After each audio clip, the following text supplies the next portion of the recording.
you have it, all you transistor radio bugs. How'd that one grab you? That...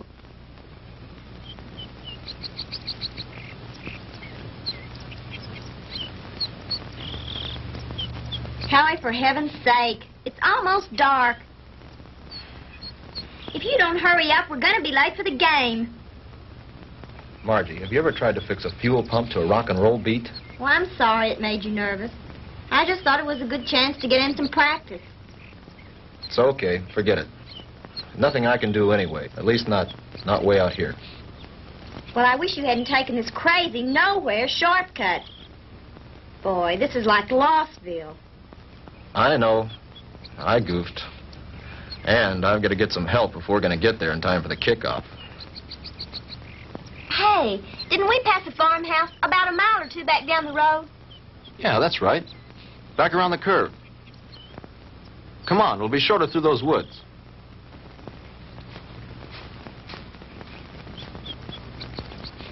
Oh, Howie, look. I don't think we ought to go on that property. Look, you want to get to the game, don't you? Of course I Then do. come on.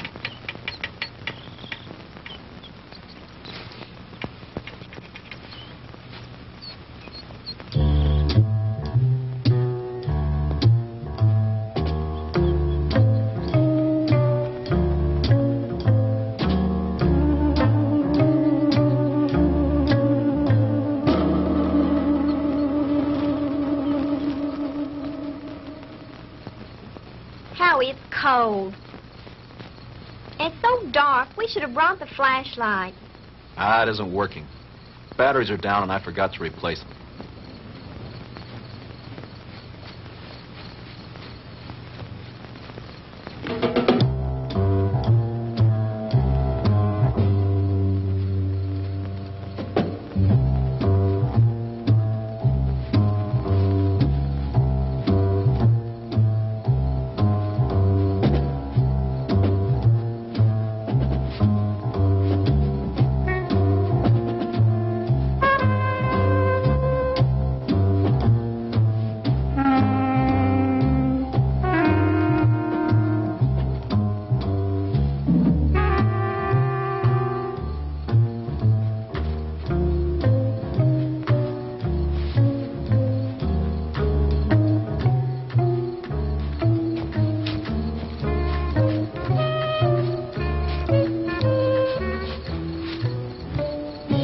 We've been walking for hours. Well, it can't be much further now. Hey, there's a light.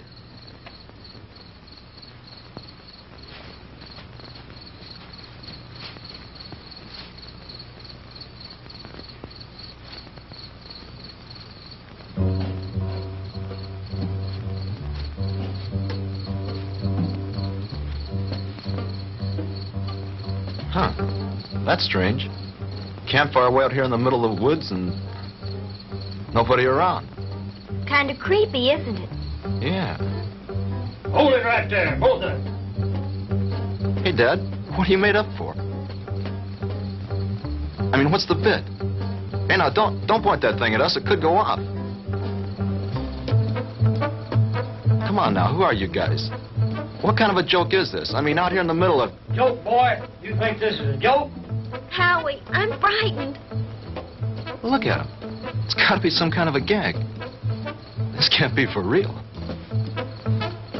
Howie, what's it all about? I don't know. Honey, do as I tell you. You edge around behind me. Tell me between them and you. Then run like the devil. Howie, not alone? Do as I say. What are you two young'uns doing out here? Quick, don't let them get away! Run, Margie! Head for the car! Stop, boy! I'll shoot!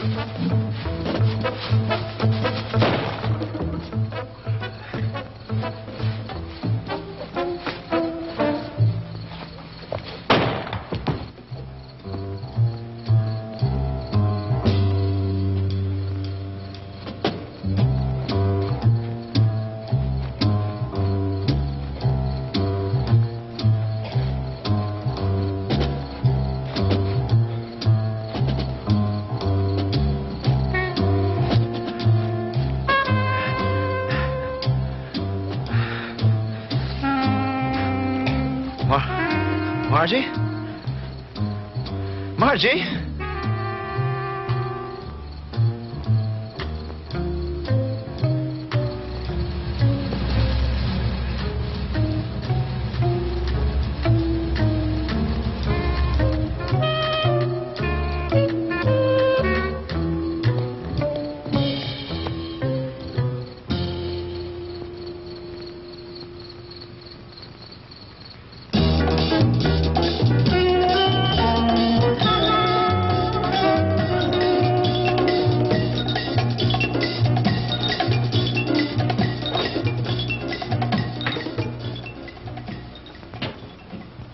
Oh, hello, Jim. What do you need? I need my ever-loving paycheck. What's the rush? Payday's tomorrow. I know, but Reed said you'd have it for me tonight. Oh, did he now? Yeah, that way I get a couple hours head start on my first vacation in 3 years. Relax. The girl's on her way up from accounting with it now.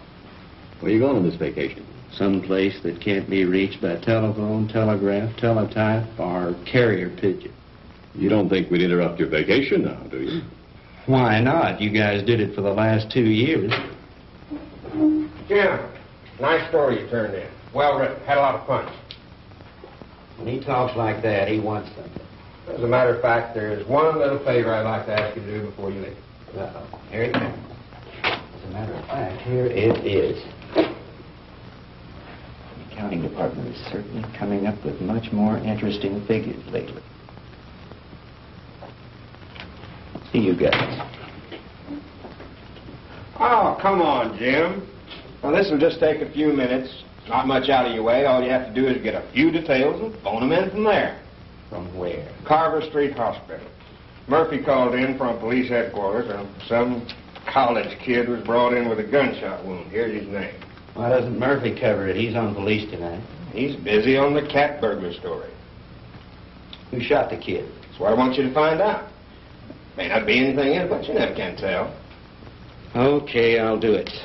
But afterwards, I'm leaving for my vacation. Definitely, irrevocably, and finally. Do you read me Great White Fathers? Only too clear. Have a good time. I intend to.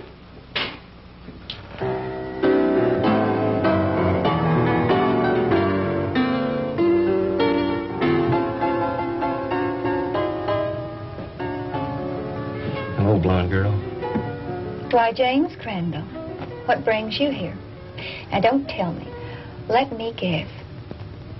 They sent you down for an egoectomy. A what? An egoectomy. They're going to cut out that big, fat ego of... Oh, that's funny. Funny. I want some information. Like what? Like, you got a boy here. Howard Ellison, college kid. In some kind of shooting scrape. That's the kid they brought in this evening. But I don't think he's having visitors. Well, could I speak to his M.D.? Mm-hmm. That would be Dr. Wilson Blake. Ah, yes. Blake of the Rusty Scalpel. Oh, you know him? I should. He broke into me once and stole an appendix. Oh, funny. That's funny. He's in his office. I know where he is. Dig you later, you fool. Yes, that's all right with me, Dr. Thornton. 10:30 will be fine. Yes, I think the whole administrative staff should be there. Fine. See you in the morning, Doctor. Goodbye. Come in. Jim Crandall. Hello, Will. How are you? Hey, number one, how about yourself? No complaints. Can you spare a few minutes? Sure I can. Are you on duty? No, not really. I'm officially on vacation.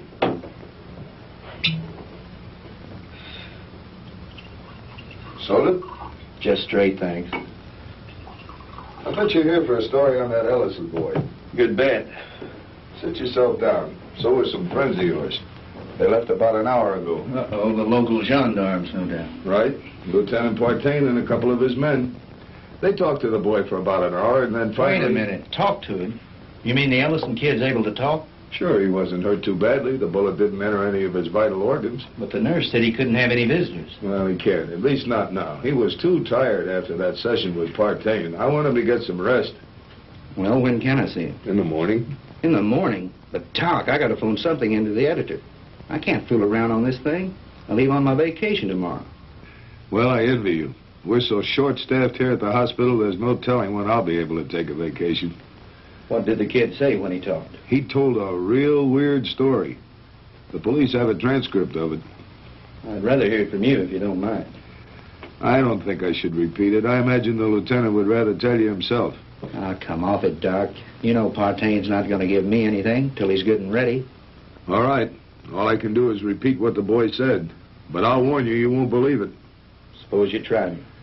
Well, this Ellison kid is a student at the university, a cheerleader, an honor student, an all-around popular kid. Early this afternoon, he and this co-ed... Co-ed? You mean there was a girl with him? Yes, one of the majorettes from the band, a girl named Margaret DeMar. DeMar? Couldn't be related to Sandy DeMar, the nightclub thrush. As a matter of fact, yes, her sister. Well, that adds a dash of color. What about the girl? I'm getting to that. Now, do you want to hear this story or not? Okay, go ahead. Well, early this afternoon, they left the university on their way downstate to that night game against Southern Tech. They had permission to drive down instead of going on the bus with the other students. They were running short of time, so they took a shortcut on one of those farm roads. Ellison's car started acting up and finally quit on them. They had to have help, so they started walking, trying to make it to a farmhouse. I said, hold it right there. Hey, Dad, what are you made up for? What are you two young'uns doing out here? Quick, don't let him get away! Run, Marjorie! Head for the car! Stop, boy! I'll shoot! He started running, and that's when he got shot. He got up and he kept on running. He made it back to the car. He looked around for the girl, and she wasn't there. After that, he blacked out.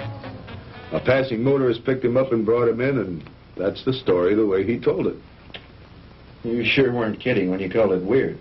I've heard some screwy ones in my time, but this one takes the prize. Yeah, that was exactly my reaction, at first. What do you mean, at first? Well, sometimes I'm forced to alter my opinion by certain evidence. I don't know if you're aware of it, Jim, but my hobby is American military history. I collect historical military objects like some men collect stamps. Like this item that was brought in by a patient a couple of months ago. You know what that is? Well, it looks like some kind of rifle slug. Mm-hmm. I have a cigar box full of those at home.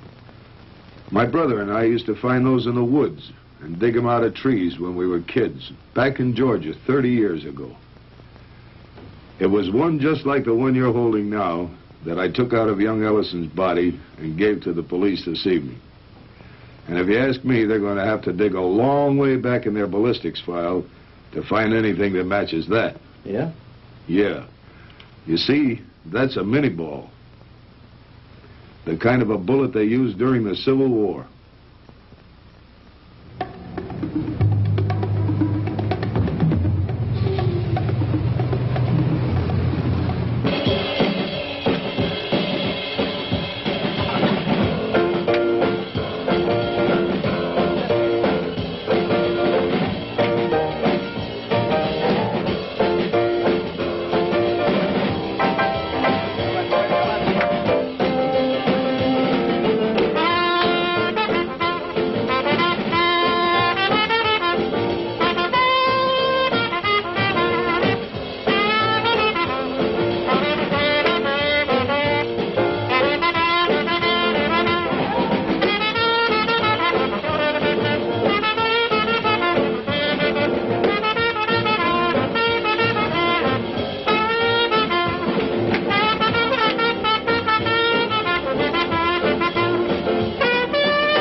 Now, ladies and gentlemen, it is my privilege to present our heavenly little headliner and collector of 2 gold records, the girl with the orchid voice, Miss Sandra DeMar.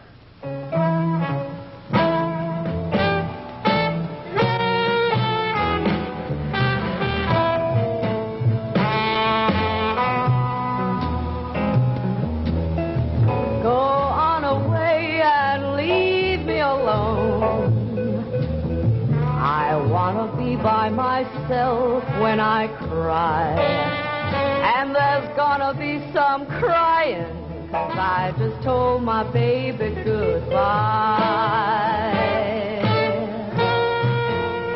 Get out of here and leave me alone.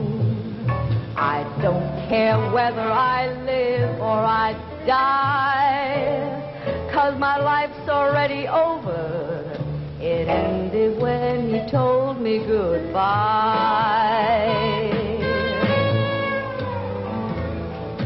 Why is it everything happens to me and my dreams all explode in my face? He was my own for a while, but he's gone, and I know no one can ever take his place. So go away and leave me alone. I've got a right to my own private cry. Coming down with the sorrows, 'cause I just told my baby goodbye.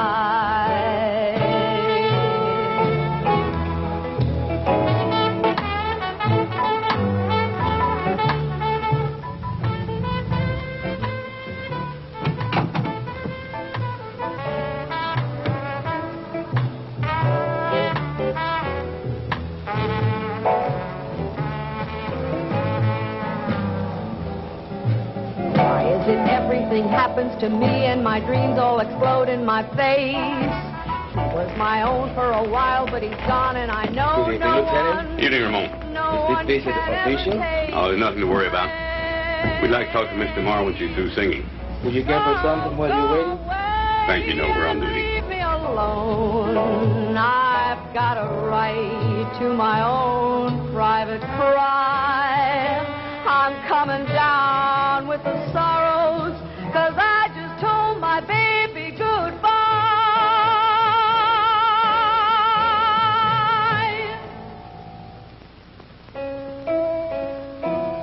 'Cause I just told my baby goodbye.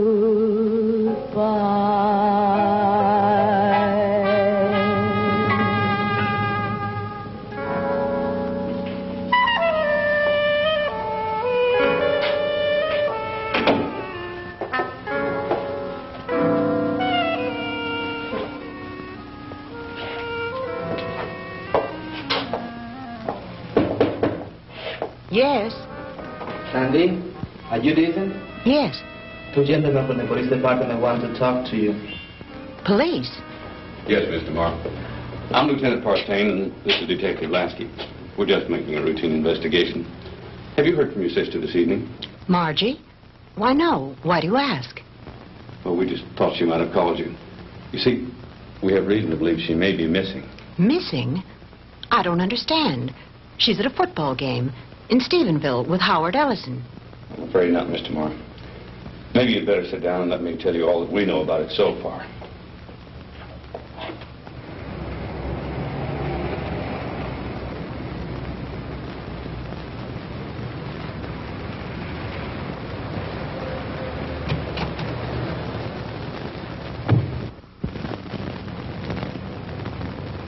Well, Lieutenant Partain, is it a raid or a payoff? Lasky, we got the Walter Winchell the Boondocks again. You been talking to the DeMar girl? So you know about it already? Yeah, but not enough. Can you fill me in? At this point, you probably know just about as much about it as we do. Why don't you stop by the office in the morning when we have more time to work on it? Oh, come on, Fred. Can't you give me something tonight? I start my vacation tomorrow. Good fishing.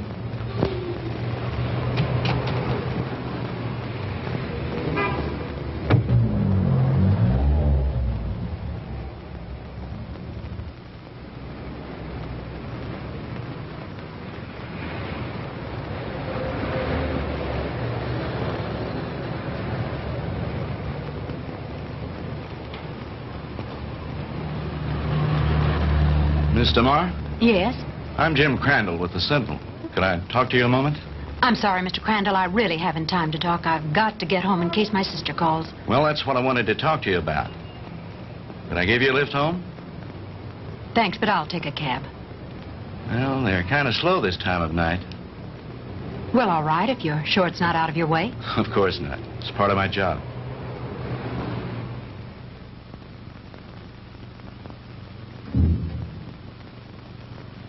What's the matter? Mr. Crandall, I'm too upset to go home. You know my sister's missing. Yes, Do you know where it happened? just about. Would you drive me there? It's nearly 1 o'clock in the morning. Besides, what if she calls you? If she were going to call me, I'm sure she would have done so by now. It's nearly a 45-minute drive up there. Howie was picked up on a farm road just this side of Stephenville. If it's too much trouble, you can drop me at my apartment and I'll take my car. You're pretty determined to go, aren't If you? my sister's in trouble, I've got to be near her. Hop in. I need to go up there myself.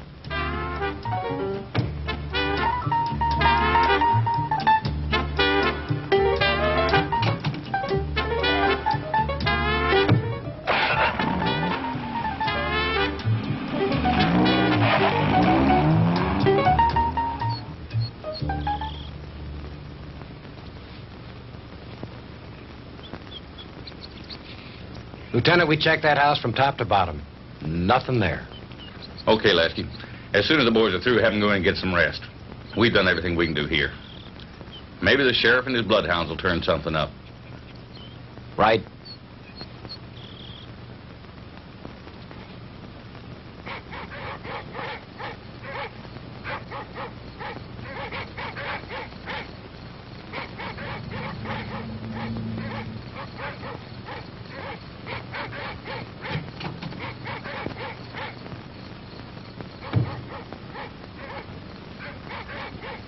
Lieutenant Partain around? He's up in the woods someplace. Evening, ma'am. Has there been any news of my sister? You're Sandra DeMar? Here comes Partain now.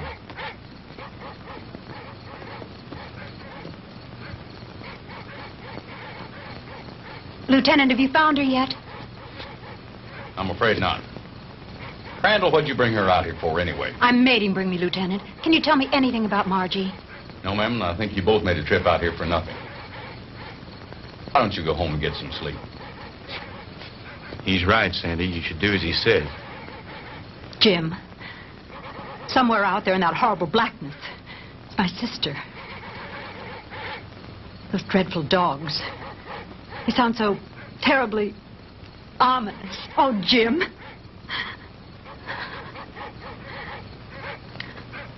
Come on. We'd better get back.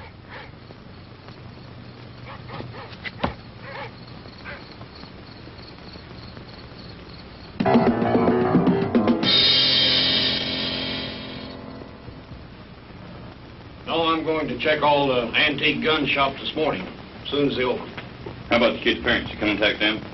Lieutenant, Ellisons live in Denver. I tried all night to call them, but they weren't home. How about a cup of coffee, Jim? Yeah, black. What about the kids at the university? Ellison's fraternity brothers. I talked to everyone in the dorm. They like him. What do his professors say about him? Bright, popular boy, good scholastic records, level-headed, down to earth. Not the kind to make up wild stories. Well, that cracks another one of our little theories wide open. You just getting here? Some of the other fellows came in a couple of hours ago. Yeah, I was out with the sheriff and his bunch. And have we got a Lulu? Yeah, what is it? The girl's sweater. We found it out in the woods not far from a smoldering campfire. Go on. Well, we gave the scent to the dogs, and they took off like Moody's goose. Well, we followed them for about a mile or two, till they got through the woods and into a small open space. Well, the dogs got about halfway through the open space, and then they stopped. Well, you've never seen so much confusion of tangled dogs in your life. They didn't know which way to go. The scent had stopped right in the middle of nowhere. It was as if the girl had just been snatched off the face of the earth into thin air. Wait a minute. You mean no footprints, no tire tracks, no nothing? Well, nothing but this. Well, so you found part of a costume. Costume? This is the real article. I checked it out. What do you mean, checked it out? Look at the label on the inside. McCord Brothers. McCord? Outfitter to the military. Charleston, South Carolina. I checked with the Charleston department, and they gave me some very interesting facts from one of their newspapers. It seems that McCord Brothers, the company that made that hat, burned to the ground in 1869 and was never rebuilt. It's been non-existent for over 100 years. This case is getting screwier by the minute. Don't it, though? I'll have you run this down to the lab and then go home and get some sleep. How about me, Lieutenant? Sure, go on home. You've earned a rest. Well, what do you think? How was Mr. Marvin when you left her? Shook up, naturally. She's spending the night with her girlfriend. Fred, about this whole mess, what's your opinion? I'm not paid to have opinions. I'm paid to put jigsaw puzzles together. But seriously, what do you think? I think there's a logical explanation to everything. Two men were in those woods in costume and makeup. Anyone knows there's lots of guys around nowadays who collect antique guns. They belong to clubs, they have meetings and shooting contests every so often. A couple of them got liquored up a little, wanted to have some fun and scare the kids. But something went wrong. It's as simple as that. My hunch is, as soon as they get up enough nerve, they'll come in, give themselves up. It's a nice theory, Jim, but what happened to the girl? Well, your guess is as good as mine. Jim, you know, this whole thing is, well, it's spooky. Reminds me of something that happened in Germany in 1945 towards the end of the war. Yeah? What was that? Our outfit liberated a small concentration camp near the Alsatian border.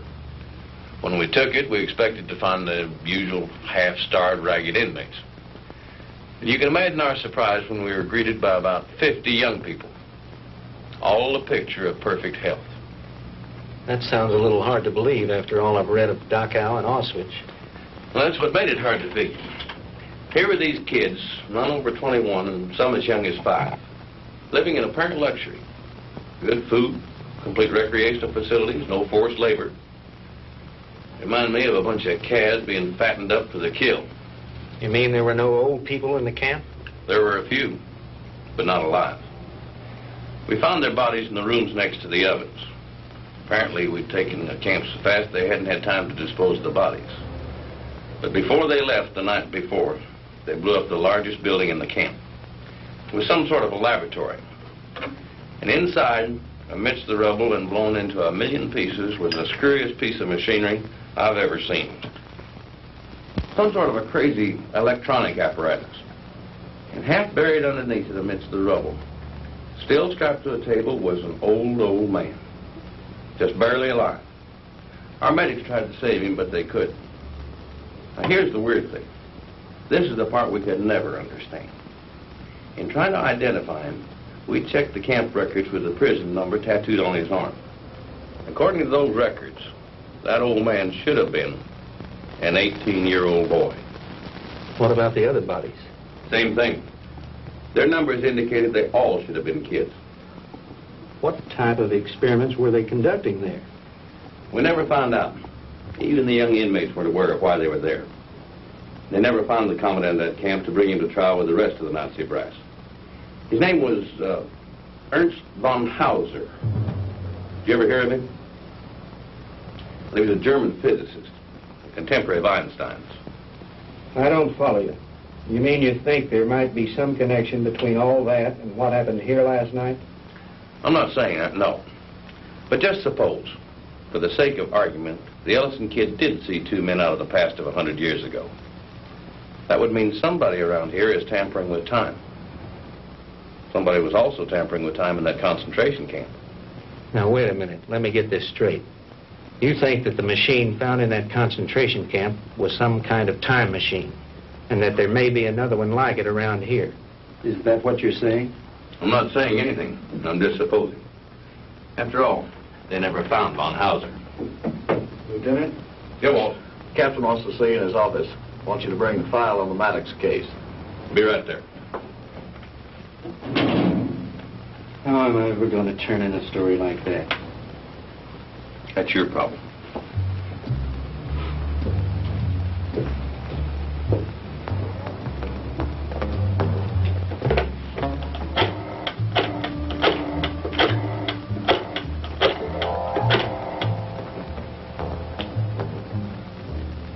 Hello? Give me the city desk. Hello, Reed? Crandall again. Would you tell Shaw I'd like to postpone my vacation and stick with the Ellison story? Yeah, that's right. You know that Pulitzer Prize you're always kidding me about? Well, if this thing turns out to be what it looks like, I just might win it.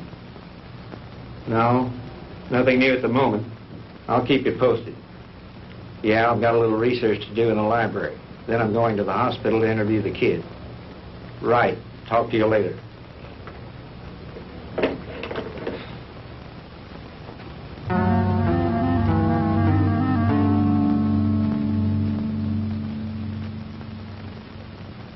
All right, Howie, you can go on with your story.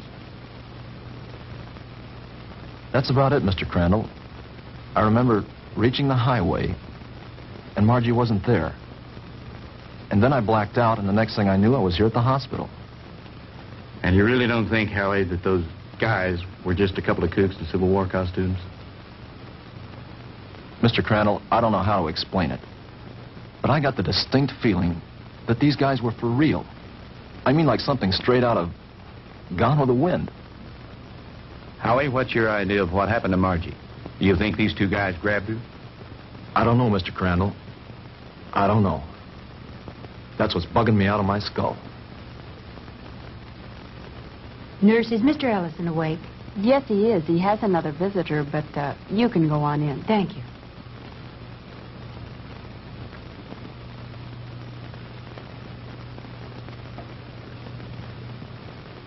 Sandy.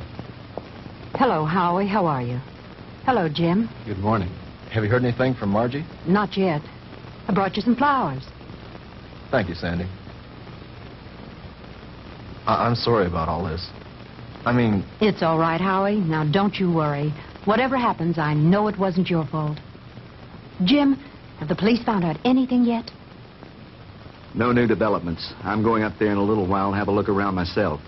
I want to see the place in the daylight. Would you mind if I went with you? Of course not. I'd enjoy your company. Howie, would you forgive us if we ran off right away? Sure. I understand. I'll drop back in later. Bring me some magazines. Yeah. True Confessions and Ladies' Home Journal. Gee, thanks, Mr. Crandall. Those are two I never miss. See you later, Howie.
Looks like the typical haunted house, doesn't it, Jim? Yeah. The meadow where they found the cap and where Margie's trail ended is supposed to be nearby. Do you think this old place has anything to do with her disappearance, Jim? I don't think so. They searched it and didn't find anything. Her sweater was found somewhere in those woods. I think I'll have a look around.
Get out of here.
I don't know, but we better get back to the car.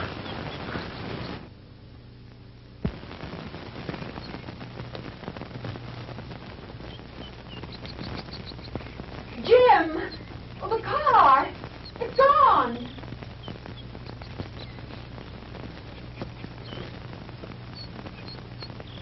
Jim, someone must have stolen it. I would have heard the motor start up. Besides, I have the key in my pocket. Well, this must be the wrong place. This isn't where we left it. This is where we left it, all right. But it looks different here. There are more trees than there were before.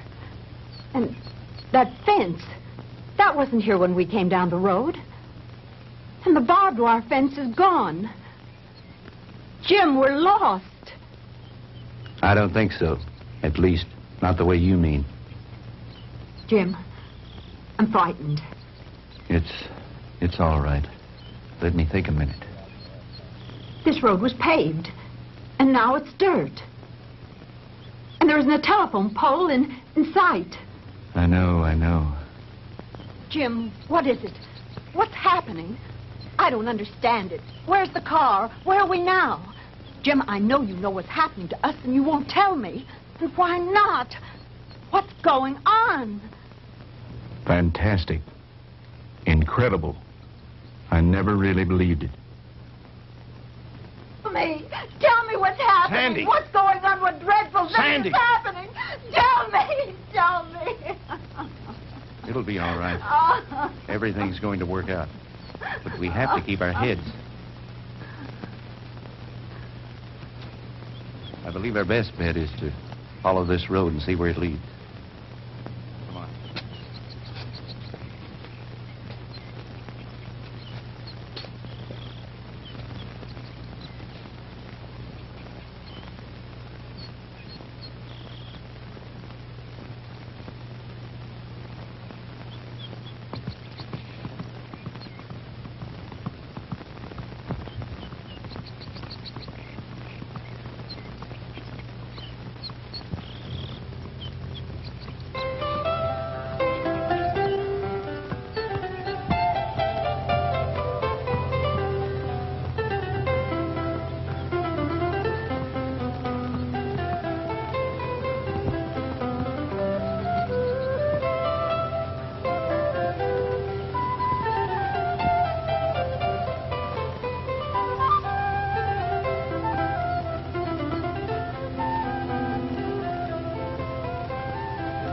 Jim, his clothing. I know.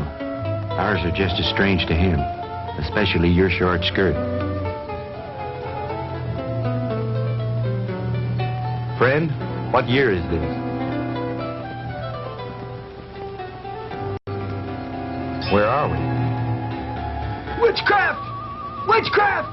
Ha!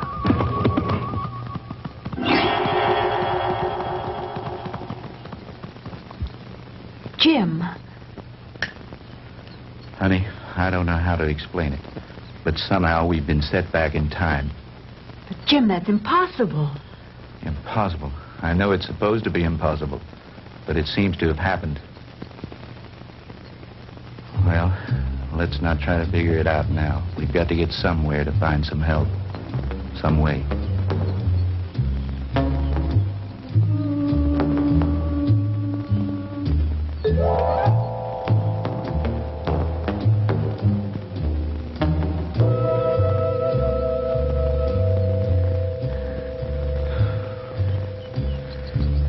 Jim, I'm sorry, but I don't think I can go any farther.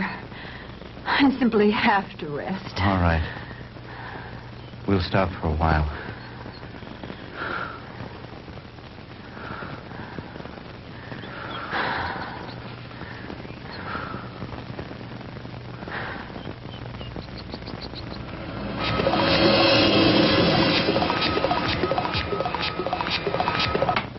Welcome, my friends, to my little workshop.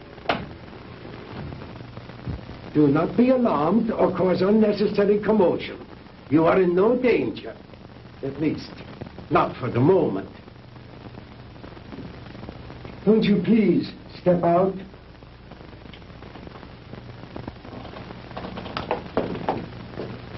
I am Dr. Ernst von Hauser. These are two of my assistants, Manfred and Wolf. Where are we? I told you. We are in my little workshop. And I tell you again, please do not be alarmed. What time is this? What century are we in? Does it matter, my friend? There really is no such thing as time, except as a relative measuring device in your own mind. We're not interested in double talk. What happened to Margaret DeMar? What have you done with her? Please, Mr. Crandall, you will please remain calm. What have you done with my sister? Your sister is entirely safe, Mr. Marr, and I assure you I did not bring her here intentionally. She certainly didn't come here of her own free will. I didn't say that. I brought her here to keep her from harm. Then where is she? Let me see her. But of course. To the armor! Come and see here. Schnell! To the armor. Bringen Sie Fräulein DeMar zu ihrer Schwester.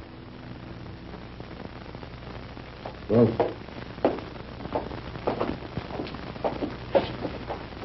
no need for alarm, Mr. Crandall.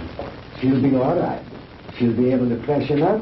We will even furnish her a change of clothing.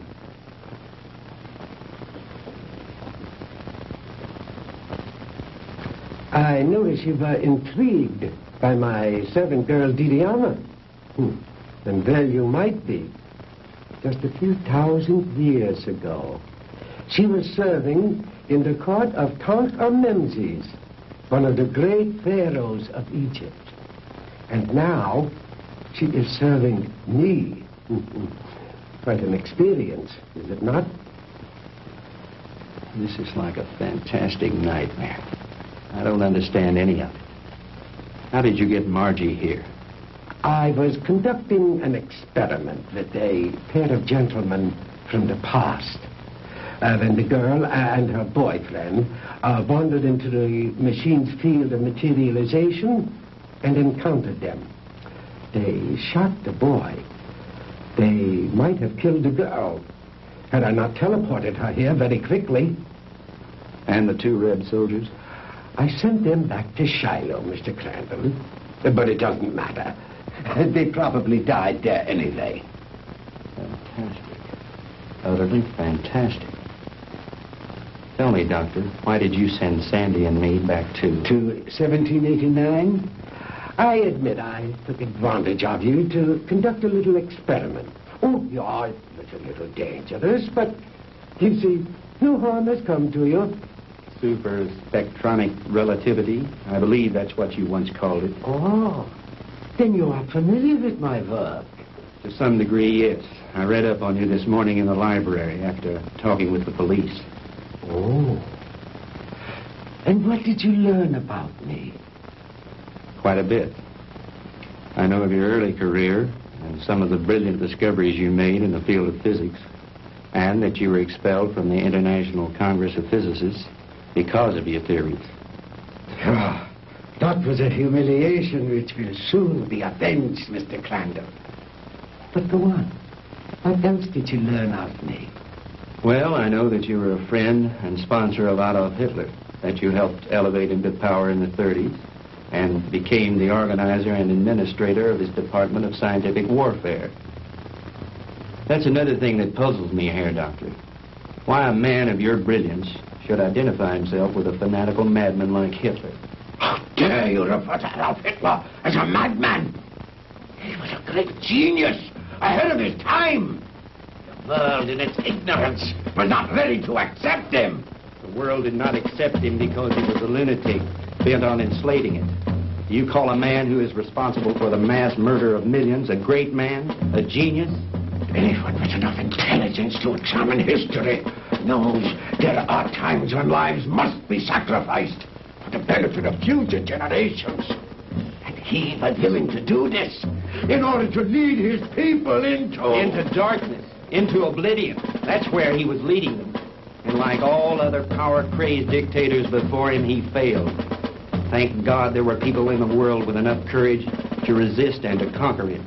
What do you know in your stupid, petty little mind?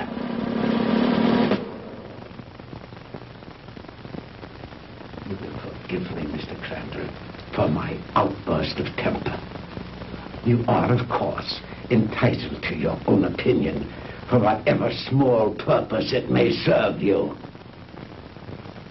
Let me enlighten you, Mr. Crandall, on a few things of which you and the rest of the world are unaware.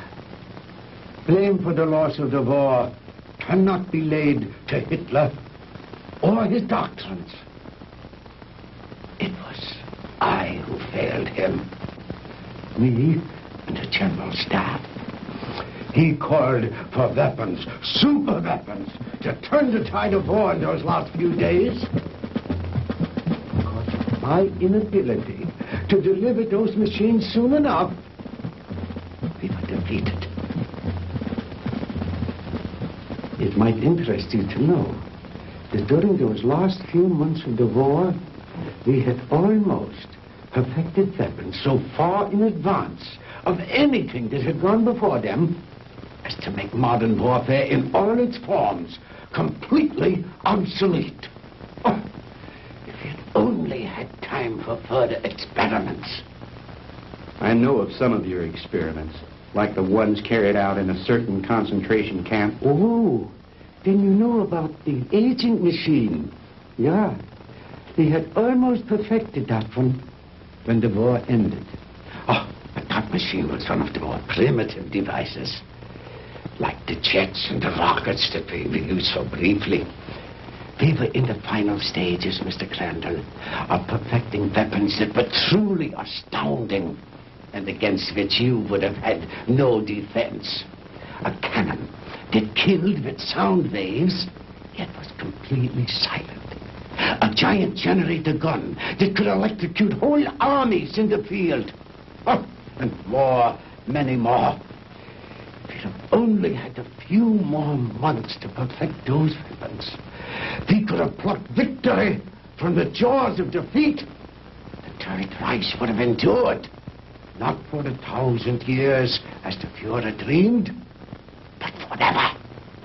But the fact is that you failed, Herr Doctor.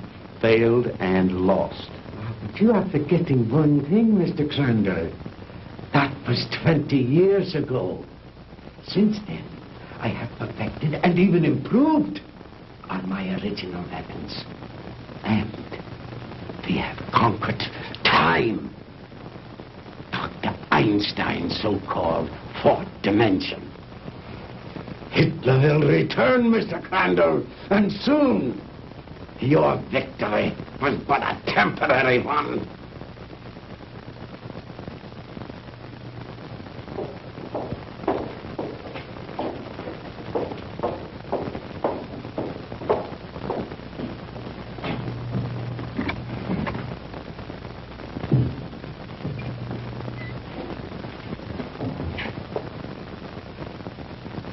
Margie, baby, Sandy. Honey, are you all right? Did they hurt you? Oh, Sandy, I didn't think I'd ever see you again. Oh, I'm all right.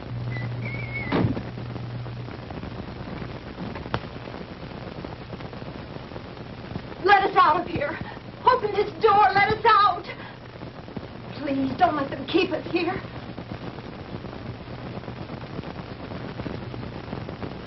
I have my own underground atomic power supply. Here are the master controls, and here are the selectors. With this dial, I can control the century I wish to deal with. These other dials, of course, are for the selection of the year, the month, the day, even the hours and minutes, and even seconds. These are the acceleration switches with which I can control the velocity or speed of the passage of certain relative segments of time, just as you would increase or decrease the speed of an automobile. Is that too difficult for you to grasp, Mr. Crandall?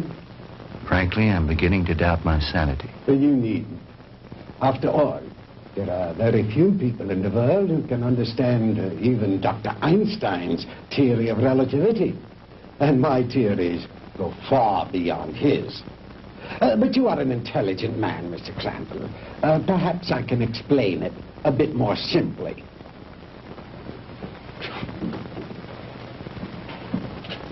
We will let this line represent the world, with a line here to represent the equator, and a mark here and a mark here for the north and south poles. If an aircraft starts here, this side of the equator, and starts going up and up and up, it is going north, toward the North Pole. But the instant it passes over the pole, it is no longer going north. It is going south.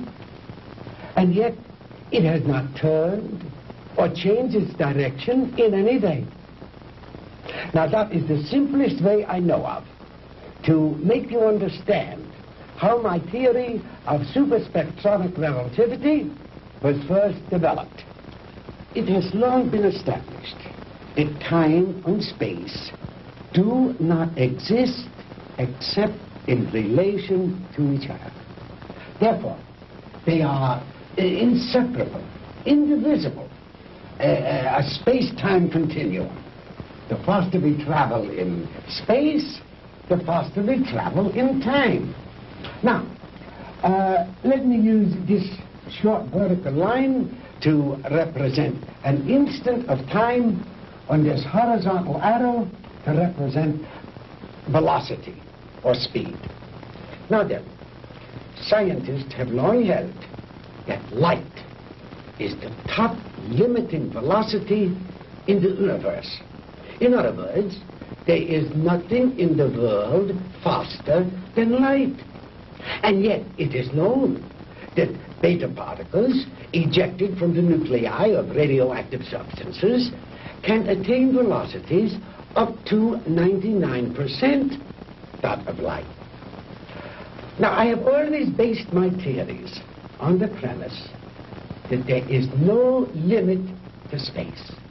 The universe is limitless. Well, if there is no limit to space, then there is no limit to time, and no limit to velocity. Therefore, I thought there must be something in the universe that was faster than light. The years of frustration and failure before I finally had to submit to the one irrevocable fact: there is nothing in the universe faster than light. But I discovered a new ray in the spectrum with a wavelength infinitely shorter even than that of the cosmic ray. This ray I called the minus ray.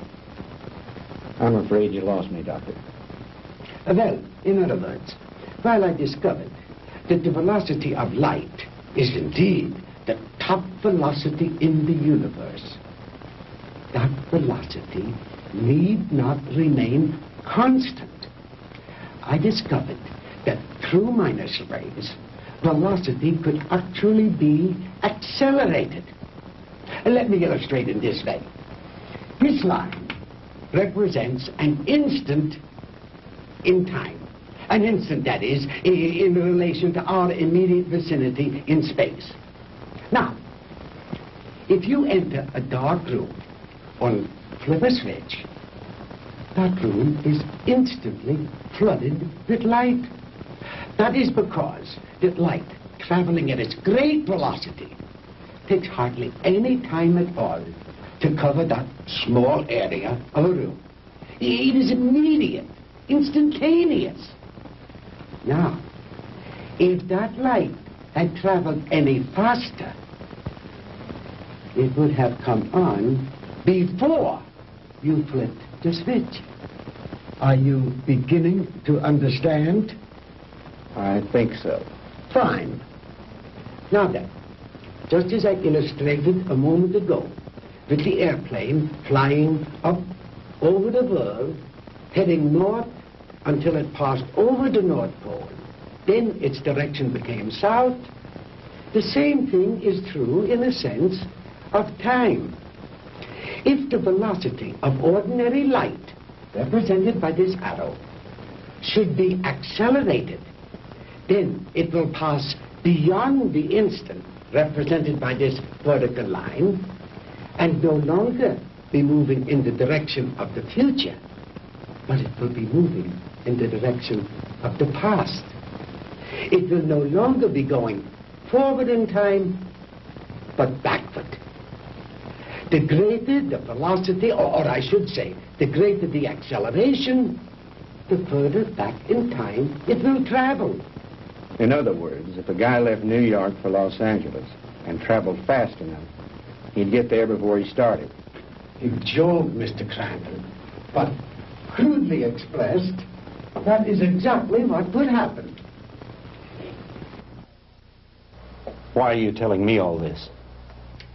To impress upon you the superior scientific knowledge that we possess, my friend, and to illustrate why we would have won the war if we had only had a few more months. We were the slaves of time then. Time was our master. But I have changed all that. Now we are the masters, and time is our servant. Ah, you Americans are an egotistical, arrogant lot. How proud and superior you felt as you strutted through the ruined streets of our cities. The proud conquerors claiming the spoils of war. is only temporary, my Yankee friend. Soon Hitler will return. We will rewrite history. And the Third Reich will endure. Not for 1,000 years or 100,000 years. But forever. Immortality. The age-old dream of man is ours. The rest of the world will fall at our feet, and ye shall rule for all eternity. Oh, Holt. Did you make the young ladies comfortable? Jawohl, Herr Doctor. And Manfred, did you see that Mr. Marr had a change of clothes? Jawohl. Good. The lecture is over, Mr. Crandall, and you look tired. If you will follow Manfred and Wolf, they will show you to your quarters. We weren't planning on staying. We want out of here now. I'm afraid that is impossible, Mr. Crandall. I must insist that you accept my hospitality. Now, wait a minute. Get your hands off me. Let go. Hornhauser, you can't get away with this.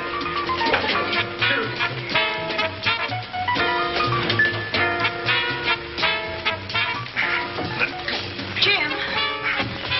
Jim! Sandy, are you all right? Oh, yes, we're all right, but why are they locking us up? What are they going to do with us? Nothing if I have anything to do with it. Oh! Oh, don't hurt him! Oh, don't hurt him! Oh.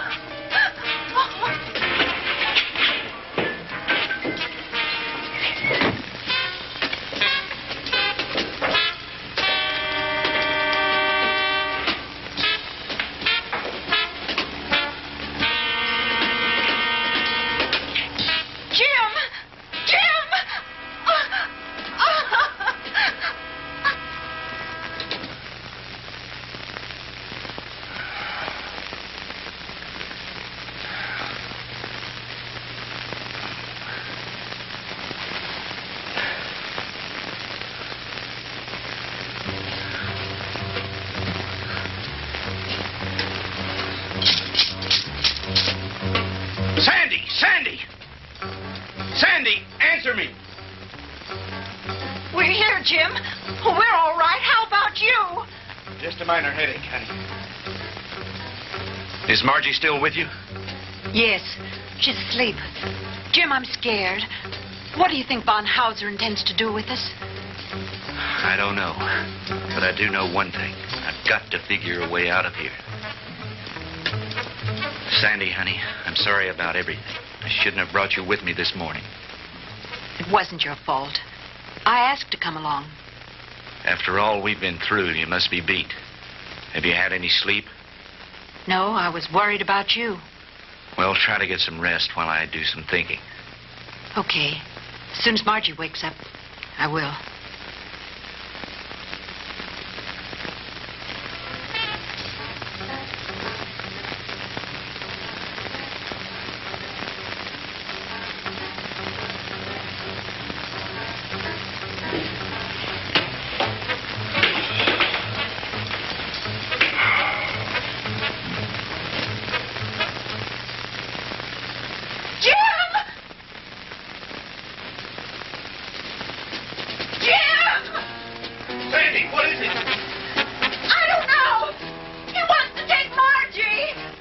Sie her, Fräulein.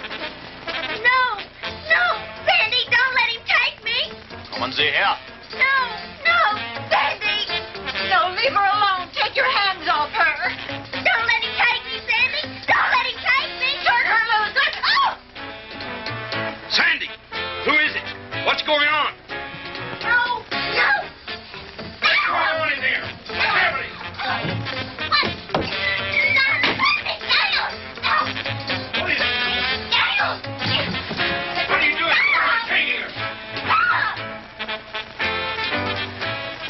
Margie!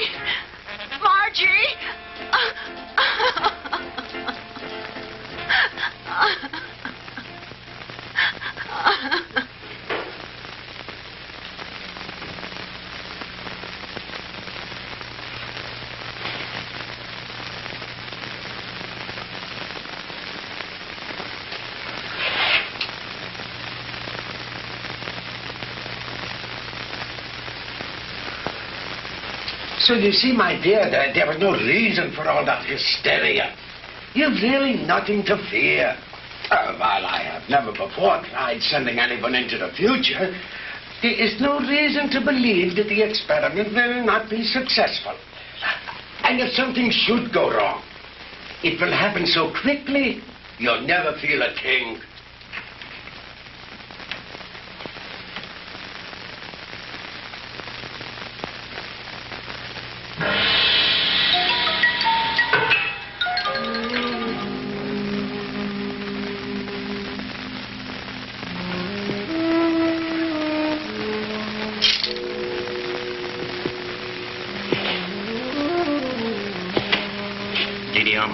It is time you eat now.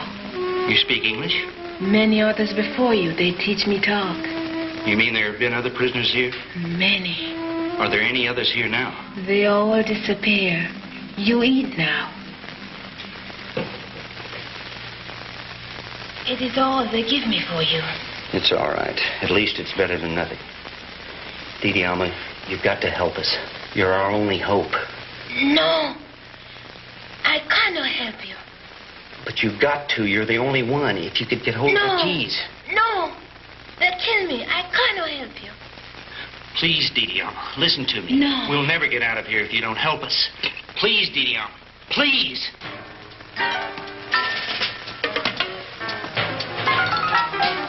I bring you food. You eat. Thank you. Sandy, see if you can persuade her to help us. It may be our only hope. Someone come. I must go now. Was ist los, Herr?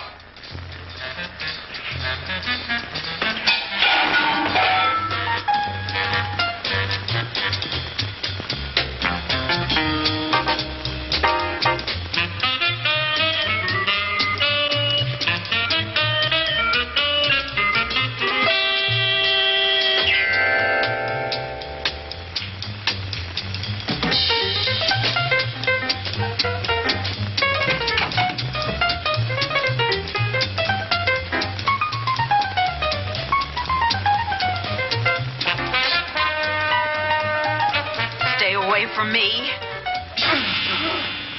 Oh!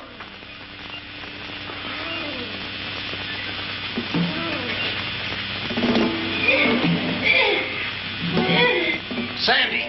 Sandy!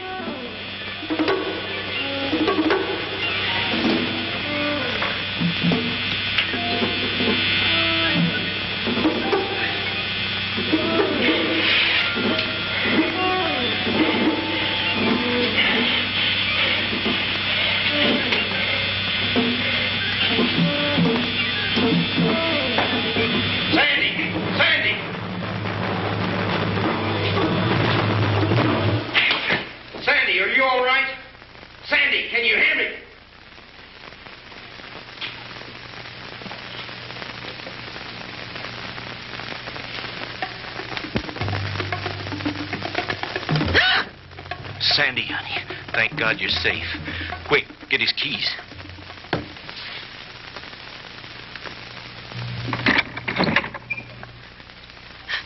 Oh, Jim, it was awful.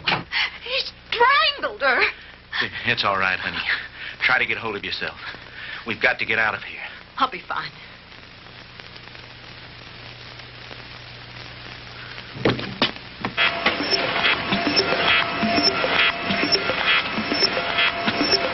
I told you, Mr. Maud, this struggle is useless.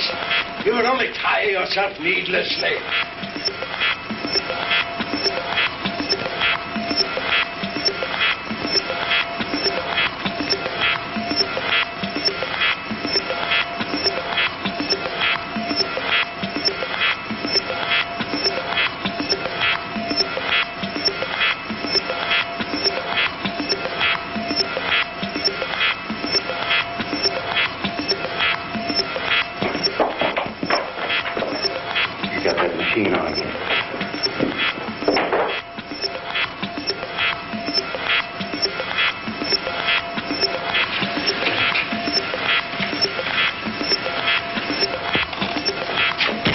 Switch it off, Doctor.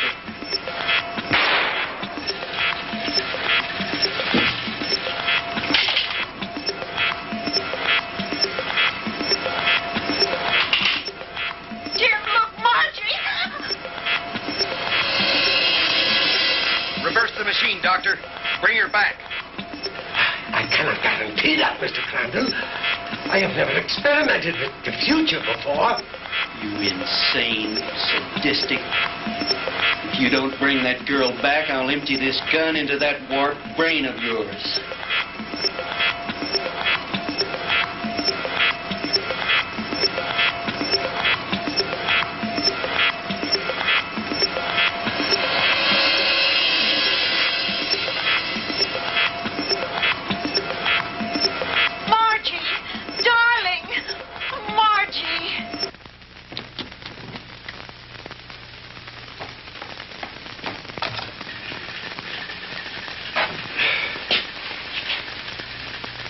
It's too bad, Mr. Crandall, that you are not interested in science. But you Americans are so impractical anyway. Jim, look out!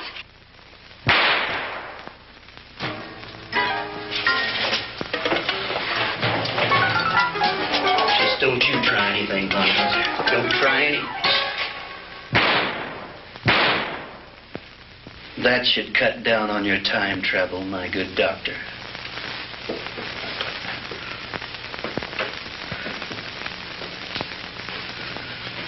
How about the attic? You searched that, didn't you? Yes, sir.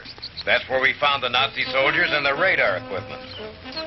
Then this house has some connection. Crandall's car was found not too far from here.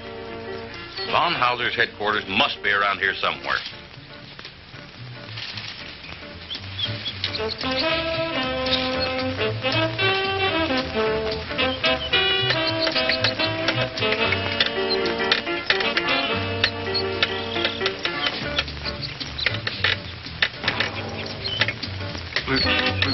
Lieutenant? Yeah?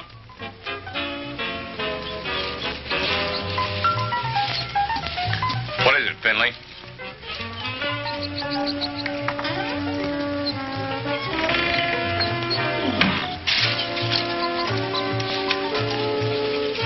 Jim, and the DeMars.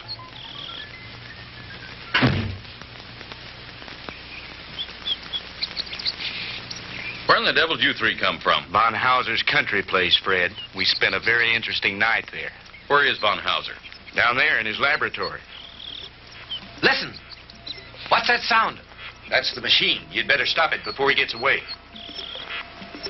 Lasky, you come with me. Finley, you stay here with them. What machine? The time machine. The what machine?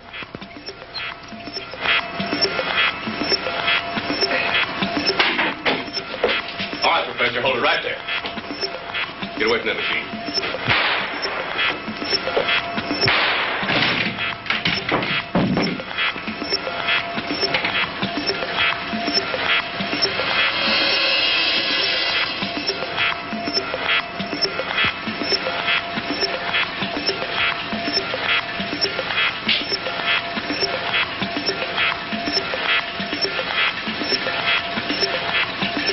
If I hadn't seen it with my own eyes, Lieutenant, I wouldn't believe it. I know. Ask you if you ever tell anyone what I'm about to do, I'll have your job so help. Is that clear? Lieutenant, I ain't seen nothing. Well, I don't know what makes this contraption work, but I think I know a darn good way to shut it off.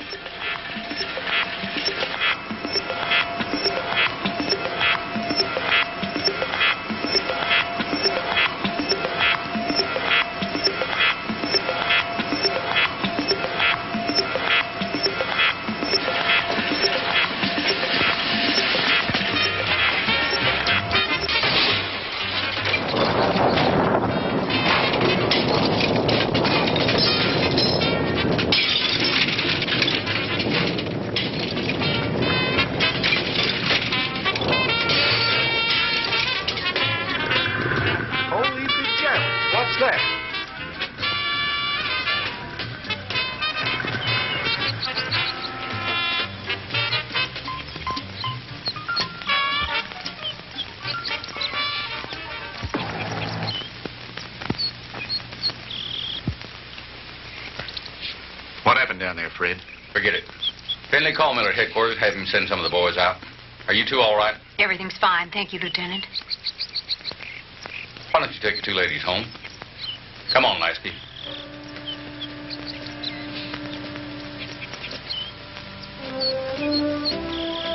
The machine? Mangled beyond repair or recognition. Too bad the big brass didn't get a chance to look it over, isn't it? But why, Fred? You had no right. No right, huh? Listen, the way I figure is like this. Sooner or later, some other joker is going to invent a machine just like it. Maybe by then the world will be ready for it. God only knows we aren't now. Hydrogen bombs are enough for people to worry about. Yesterday should be left alone.